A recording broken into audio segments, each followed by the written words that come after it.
시편을 통하여서 말씀은 의인을 정의 내릴 뿐만 아니라 악인들도 정의 내리더라 하는 것을 보면서 어떤 사람들이 악인들인가를 또 어제 말씀을 통해서 살펴보았습니다.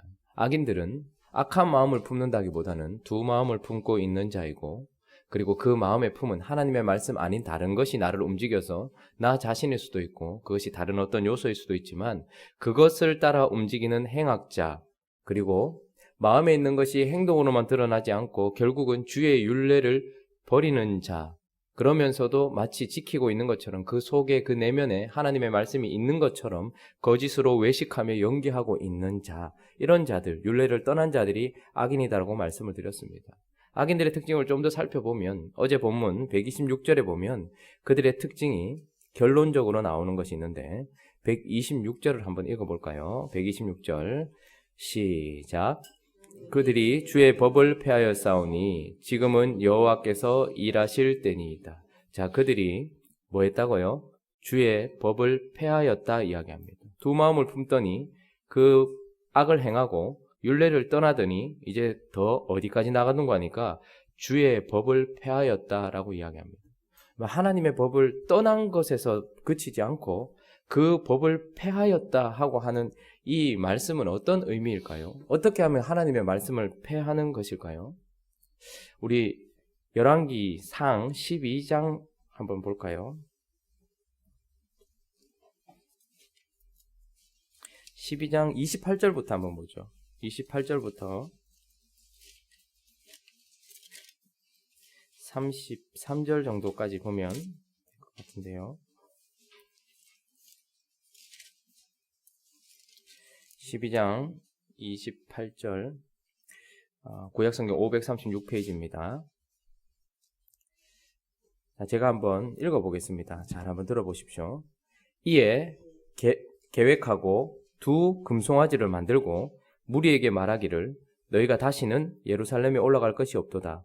이스라엘아, 이는 너희를 애굽 땅에서 인도하여 올린 너희의 신들이라 하고 하나는 베델에 두고 하나는 단에 둔지라. 이 일이 죄가 되었으니 이는 백성들이 단까지 가서 그 하나에게 경배함이더라. 그가 또 산당들을 짓고 레위 자손 아닌 보통 백성으로 제사장을 삼고 8째 달 곧 그 달 15째 날로 절기를 정하여 유다의 절기와 비슷하게 하고 계단에 올라가되 베델에서 그와 같이 행하여 그가 만든 송아지에게 제사를 드렸으며 그가 지은 산당의 제사장을 베델에서 세웠더라. 그가 자기 마음대로 정한 달 곧 8째 달 15째 날로 이스라엘 자손을 위하여 절기로 정하고 베델에 쌓은 제단에 올라가서 분향하였더라 라고 이야기합니다. 하나님의 말씀을 폐한다는 것은 무엇일까요? 예루살렘 성전에 가서 제사를 드려야 했고 하나님이 말씀하신 사람이 제사장으로 서야 했으며 하나님이 말씀하신 때를 절기로 하여서 그것을 지켜야 했음에도 불구하고 그는 계획하고 다른 하나님을 만들더니 그것을 하나님이라고 이야기했을 뿐만 아니라 다른 장소에 전을 세웠고 그 가운데서 또 제사장 아닌 레위 사람 아닌 사람을 제사장으로 세웠을 뿐만 아니라 절기도 바꾸었다라고 이야기하고 있습니다. 그래서 결국 하나님의 말씀을 폐한다 하는 것은 아무것도 하지 않는다는 것이 아니라 하나님의 말씀대로 하지 않을 뿐만 아니라 자기가 계획하고 자기가 생각한 방식대로 하나님을 섬기는 것, 그것이 바로 하나님의 말씀을 폐하는 것이다 라고 이야기합니다. 좀 더 와닿게 한다면 이런 사람들은 언제나 있었고 언제나 종교적인 장소에서 주류를 차지했었는데 마가복음 7장을 한번 볼까요? 마가복음 7장 이와 똑같은 행동을 하고 있었던 주의 말씀들을 폐하는 자들이 있었습니다. 1절부터 제가 한번 읽어보겠습니다. 신약성경 64페이지 마가복음 7장 1절부터 제가 한 13절 정도까지 읽어보겠습니다. 바리새인들과 또 서기관 중 몇이 예루살렘에 와서 예수께 모여들었다가 그의 제자 중 몇 사람이 부정한 손 곧 씻지 아니한 손으로 떡 먹는 것을 보았더라. 바리새인들과 모든 유대인들은 장로들의 전통을 지켜 손을 잘 씻지 않고서는 음식을 먹지 아니하며 또 시장에서 돌아와서도 물을 뿌리지 않고서는 먹지 아니하며 그 외에도 여러 가지를 지켜 오는 것이 있으니 잔과 주발과 녹그릇을 씻음이로라. 이에 바리새인들과 서기관들이 예수께 묻되 어찌하여 당신의 제자들은 장로들의 전통을 준행하지 아니하고 부정한 손으로 떡을 먹나이까? 이르시되 이사야가 너희 외식하는 자에 대하여 잘 예언하였도다. 기록하였으되 이 백성이 입술로는 나를 공경하되 마음은 내게서 멀도다. 사람의 계명으로 교훈을 삼아 가르치니 나를 헛되이 경배하는도다 하였느니라. 너희가 하나님의 계명은 버리고 사람의 전통을 지키느니라. 또 이르시되 너희가 너희 전통을 지키려고 하나님의 계명을 잘 저버리는도다. 모세는 내 부모를 공경하라 하고 또 아버지나 어머니를 모욕하는 자는 죽임을 당하리라 하였거늘 너희는 이르되 사람이 아버지에게나 어머니에게나 말하기를 내가 드려 유익하게 할 것이 고르반 곧 하나님께 드림이 되었다고 하기만 하면 그만이라 하고 자기 아버지나 어머니에게 다시 아무것도 하여 드리기를 허락하지 아니하여 너희가 전한 전통으로 하나님의 말씀을 폐하여 또 이 같은 일을 많이 행하느니라 라고 얘기합니다. 무슨 말입니까? 그때에도 열왕기 시대에도 그러하였고 예수님 시대에도 그러하고 지금도 그러한데 악인들은 하나님의 율례를 떠나는 것뿐만 아니라 자신들의 전통을 가지고서 자신들이 지키기 편한 방식, 자신들의 생각, 자신들의 가치, 자신들의 어떠함을 가지고서 하나님을 예배하더라라는 것입니다. 이것이 바로 하나님의 말씀을 폐한 자들의 특징입니다. 하나님의 말씀을 문 닫아버렸다 이게 아니라 하나님의 말씀을 전혀 듣지 않는다 이게 아니라 자기 방식으로 개조를 하는 것이죠. 자기 방식으로 자기 뜻대로 만드는 겁니다. 그래서 그 당시에는 장로들이 있었고 그 장로들의 유전이었죠. 정통이었죠. 그런데 문제는 뭐냐면 하나님의 뜻은 저버리고 자신들이 만들어 놓은 방식대로 하면 하나님께 한 것처럼 생각한 것이죠.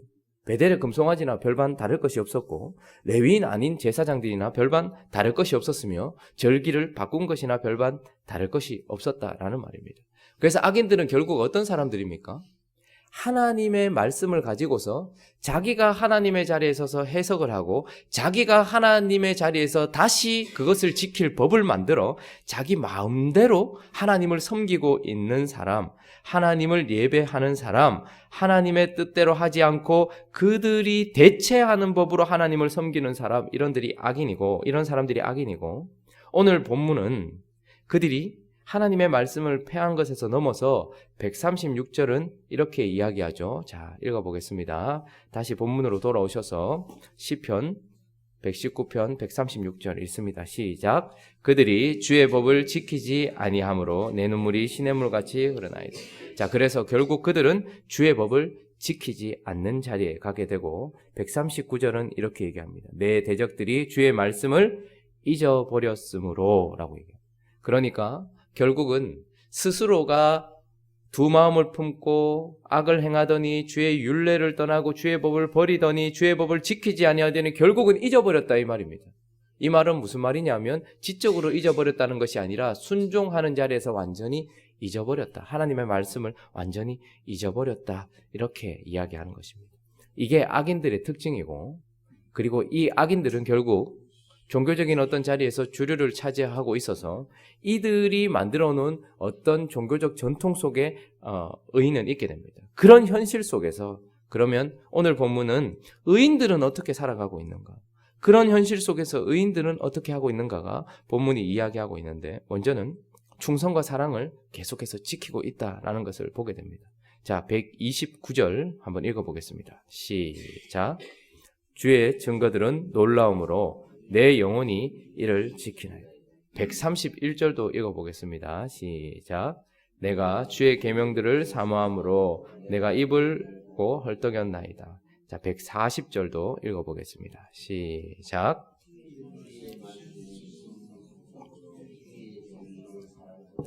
자, 이런 현실 속에서 의인들은 어떻게 합니까? 내 영혼이 이를 지키나이다. 한마디로 말하면 충성입니다. 충성은 한문으로 봐도 똑같아요. 한문으로 말씀은 밑에 마음심이죠. 그리고 이룰성입니다. 그러니까 충성은 뭡니까?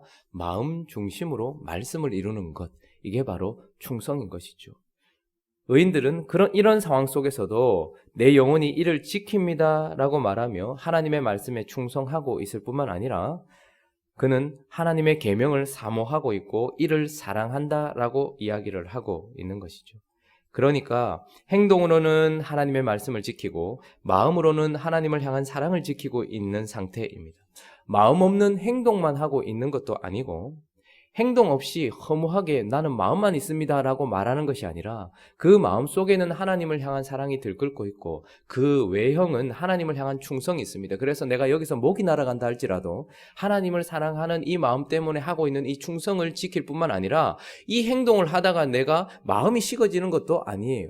그래서 행동 없는 마음도 아니고 마음 없는 행동도 아닌 사랑과 충성을 지금 지키고 있는 모습을 보게 되는 것입니다. 이것이 바로 현실 속에서 여전히 하나님 앞에 서 있는 의인들의 특징인 것입니다. 현실은 어떻습니까? 이런 사람들이 높은 자리에 있고 이런 사람들이 종교를 주관하고 있습니다. 뿐만 아니라 의인을 박해하고 있습니다. 그래서 마치 이들이 틀린 것처럼 고발을 하고 있는 상황이지만 그러나 그 속에서도 하나님을 향한 충성과 하나님을 향한 사랑을 지키고 있는 것, 마음이 식어지는 것도 아닙니다. 그 행동을 숨기는 것도 아닙니다. 하나님 앞에 충성과 사랑으로 계속해서 나가고 있다는 것을 보게 됩니다. 또 한 가지 의인들의 모습을 보면 그들이 지금 눈물을 흘리고 있다라는 것을 보게 됩니다. 자, 136절 읽어보겠습니다. 136절 시작. 그들이 주의 법을 지키지 아니하므로 내 눈물이 시냇물같이 흐르나이다. 의인들의 특징 중에 하나는 충성과 사랑뿐만 아니라 눈물이다라는 것을 보게 됩니다. 그런데 그가 울고 있는 이유가 그들이 주의 법을 지키지 않기 때문이다라고 이야기합니다. 하나님의 법을 지키지 않는 사람들 때문에 울고 있다라고 이야기합니다. 참 우리와 다르지 않습니까? 우리는 하나님의 법을 지키지 않는 사람을 보면 울고 있습니까? 아니면 그를 향하여 비난하고 화를 내고 있습니까? 여러분 사무엘상 15장 우리가 어제 살펴봤는데 다시 한번 가보십시오. 사무엘상 15장에 사울이 하나님을 버렸을 때에 책망을 하고 난 이후에 그가 어떻게 하고 있는가가 사무엘상 15장 35절 마지막 35절에 보면 나오는데 구약성경 433페이지입니다.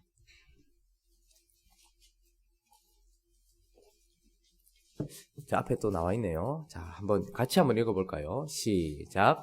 사무엘이 죽는 날까지 사울을 다시 가서 보지 아니하였으니 이는 그가 사울을 위하여 슬퍼함이었고 여호와께서는 사울을 이스라엘 왕으로 삼으신 것을 후회하셨더라. 자, 그가 어떻게 했다고 얘기합니까? 사울을 가서 다시 보지 아니하였다 이렇게 얘기합니다. 그런데 뒤에 보면 사울과 사무엘이 만난 장면들이 계속 나와요. 이 말은 그가 이제 하나님이 세우신 왕으로서는 인정하지 않았다 이 말입니다. 공적인 그런 부분에서는 인정하지 않았지만 그러나 사무엘은 사울을 향하여서 어떻게 하고 있었는가 보니까 그를 위하여 슬퍼하였다, 울었다라고 이야기를 하고 있습니다. 여러분 다윗은 어땠습니까? 다윗은 사울과의 관계 속에서 어땠습니까? 사울이 죽었을 때 가장 많이 울었던 사람은 그의 자손들이 아니라 다윗이었습니다. 의인들은 언제나 악인들의 악을 보면서 그들을 위하여 그리고 그들이 법을 어긴 것에 대하여서 하나님을 무시한 것에 대하여서 끊임없이 울고 있는 것이죠. 여러분 우리는 큰 기회 앞에 서 있는 거예요. 누군가가 하나님의 법을 어기고 잘못된 길을 걸어가면서 그것을 주장할 때에 하나님은 우리에게 그것을 지적하라고, 물론 우리의 삶이 그것을 지적하겠지만 지적하고 비난하고 뜯어고치라고 우리에게 보여주시는 것이 아니라 그를 위해 울어라고 그러는 거예요. 참 어려운 일입니다. 저는 아직까지도 다윗의 마음이나 사울의 마음이나 예수님의 마음이 아직까지도 이해되지 않는 부분들이 많이 있습니다. 예루살렘으로 걸어가던 의인이셨던 예수 그리스도께서 예루살렘 성전과 예루살렘의 화려함을 얘기하고 있는 제자들 옆에서 한껏 우셨죠. 왜요? 하나님의 법을 떠나 있는 이 성과 그리고 결국 하나님도 이 성을 버려야 될 그 현실을, 미래를 바라보고 계셨기 때문이었습니다. 의인들은 언제나 현실 속에서 눈물을 가지고 있는 자입니다. 그런데 그 눈물이 내가 받는 고난 때문에 눈물을 흘리는 게 아니에요. 아, 너무 힘들다. 현실이 왜 이러냐? 저 사람들은 왜 이러냐? 지금 이런 마음으로 울고 있는 게 아니에요. 사무엘은 진정으로 사울을 두고서 울었던 것입니다. 다윗은 진정으로 사울을 위해서 울었던 것입니다. 예수님은 진정으로 예루살렘 성을 보고 울었던 것이죠. 우리는 어떻습니까? 우리는 누군가 악을 행하고 두 마음을 품고 행악을 저지르고 그리고 주의 율례를 떠나고 주의 법을 폐하면서 자신의 전통들이나 자신의 생각을 주장하고 있는 그들을 보면서 우리는 어떻게 하고 있는가? 우리에게 이런 눈물을 주셨으면 좋겠습니다. 또 한 가지 의인들의 특징은 바로 희한하죠. 즐거움입니다. 한마디로 말하면 기쁨이죠. 143절 시편 119편 143절 같이 읽어보겠습니다. 시작. 주의 계명은 나의 즐거움이니이다. 자, 그는 지금 현실 속에 주의 법을 지키지 않는 사람들이 가득한 현실 속에서는 울고 있지만 그것 때문에 찾아온 또 다른 현실은 환난과 우환인데 그 우환이 내게 미쳤어요. 그런데도 불구하고 그는 지금 그 속에 즐거움을 가지고 있다 이렇게 이야기하고 있습니다. 우리가 말씀에 대한 이야기를 나누면서 말씀은 우리에게 보상을 준다라고 이야기했고 그 의인이 말씀 때문에 어떻게 해요? 그 맛이 어찌 그리 단지요 이렇게 이야기하면서 그 말씀 때문에 누리는 기쁨, 우리가 마치 초콜릿이나 단 것을 먹었을 때에 마음의 행복감이 오는 것처럼 그 말씀 때문에 그 마음의 기쁨과 즐거움이 있다라는 것을 이야기했던 것을 보게 됐죠. 지금 이 시인은 계속해서 나는 환난과 우환이 내 삶 속에 있지만 그럼에도 불구하고 내 안에는 기쁨과 즐거움이 가득하다 이렇게 이야기합니다. 왜요? 그 환난과 우환 때문에 계속해서 하나님의 말씀을 읊조리고 묵상했던 그것이 그 말씀이 영적으로 깨달아지기도 하고 그리고 그 말씀이 자신의 삶에 필요한 답을 주기도 하기 때문에 그 기쁨이 넘치는 것이죠. 저는 어제 아침에 아내하고 이야기하다가 새벽기도 마치고 집에 가는 길에 아내하고 이야기하다가 아내가 제가 고민하고 있었고 제가 마음속에 어려워하고 있는 부분에 대해서 한 가지를 이야기했는데 하나님께서 하신 일이라는 것을 아내를 통해서 듣게 되었어요. 제 아내의 특징은 깊이 생각하고 이야기하지 않고 물론 본인은 그렇게 생각했는지 모르겠지만 툭 던지는 은사가 있어요. 그거 그런 거 아니야? 나 이렇게 생각하는데 라고 하는 순간 제가 깜짝 놀랐어요. 아 그런가? 아 그거였나? 하늘을 내려놓고 교회를 다시 오는 길에 제 입에서 막 할렐루야가 터지더라고요. 할렐루야. 아 주님 하셨습니다. 아, 주님이 그 일을 하셨군요. 아 제가 그걸 깨닫지 못했는데 하나님이 하셨네. 그 상황은 하나도 변하지 않았지만 그 말씀이 제게 필요한 약이 되어줬던 그 순간 제 마음에 기쁨이 확 살아나는 것을 느꼈습니다. 뿐만 아니라 이 시인은 여전히 이런 현실 속에서도 순종하고 있잖아요. 충성을 지키고 있잖아요. 충성하고 하나님을 향한 사랑을 가지고 있는 사람은 말씀이 보상으로 또 기쁨과 달콤함을 주는 것이죠. 그러니까 참으로 희한한 것은 의인은 환난과 우환 속에서 쓴맛을 느끼고 있는 게 아니고 환난과 우환 속에서 단맛을 느끼고 있다는 것. 참 희한하죠. 이것이 바로 의인의 모습인 것입니다. 깊은 묵상에서 오는 영적인 깨달음이나 혹은 내 삶을 향한 깨달음이 기쁨을 주기도 하고 순종에서 오는 말씀이 주는 기쁨이 오기도 해서 지금 환난과 우환 속에서도 그는 웃으며 그 마음속에 기쁨과 즐거움을 가지고 있다라는 것을 보게 되는 것이죠. 그러니 의인은 이 현실 속에서 쓴맛을 느끼고 있는 것이 아니라 깊은 단맛을, 누구도 빼앗을 수 없는 단맛을 느끼고 있다 이렇게 이야기하고 있습니다. 자, 의인은 어떤 사람들입니까? 악인은 이런 사람입니다 라고 말씀을 나누면서 네 가지를 이야기했던 것 같아요. 마음에 두 마음을 품었어요. 그리고 악을 행합니다. 그리고 주의 율례를 떠났으면서도 연기하고 외식하고 있지요. 그리고 결국 주의 법을 폐해버렸습니다. 그러나 의인은 어떻습니까? 이 차가운 현실 속에서도 하나님을 향한 뜨거운 사랑을 가지고 있습니다. 뿐만 아니라 모두 배반하는 시대 속에서 그는 배반하지 않고 충성하고 있는 것입니다. 그런데 그 속에서도 그는 그들을 향하여 눈물을 흘리고 있을 뿐만 아니라 그리고 눈물을 흘리는 그 속에는 또 즐거움과 기쁨을 잃지 않고 있는 것이죠. 보니까 우는데 내면은 기쁘고 내면은 기쁜데 세상을 향해서는 눈물을 잃지 않는 자, 참으로 독특한 사람인 것입니다. 내 안의 기쁨이 다른 이들을 향한 눈물을 그치게 하지도 않고 다른 이들을 향한 눈물이 내 안에 있는 기쁨을 빼앗아 가지도 않을 뿐만 아니라 다른 이들의 배신이 나의 충성을 그치게 하지도 않고 차가운 현실이 내 뜨거운 하나님을 향한 사랑을 뺏어가지 못하는 참으로 독특한 존재, 그가 바로 의인이다 이렇게 이야기하고 있습니다. 여러분 오늘 좀 생각하면서 우리 좀 눈물이 있었으면 좋겠습니다. 그죠? 나는 나이가 돼가지고 이제 눈물이 없다 이렇게 말하지 마시고 눈물이 우리 안에 있었으면 좋겠습니다. 그러나 그 울고 있는 그 내면에는 기쁨이 있었으면 좋겠어요. 그리고 차가운 현실 속에서 하나님을 향한 사랑이 그쳐지지 않을 뿐만 아니라 내가 손해본다 할지라도, 내가 어쩌면 이것 때문에 목숨을 잃었다 할지라도 내가 겉으로 드러내야 될 충성을 그치지 않는 이 시대의 의인으로 살아가는 행복한 우리 교회 되시기를 예수 그리스도 이름으로 축원합니다. 우리 같이 한번 기도하겠습니다. 나는 악인인가 의인인가? 내 삶 속에 악인의 모습이 많이 있는가 의인의 모습이 많이 있는가?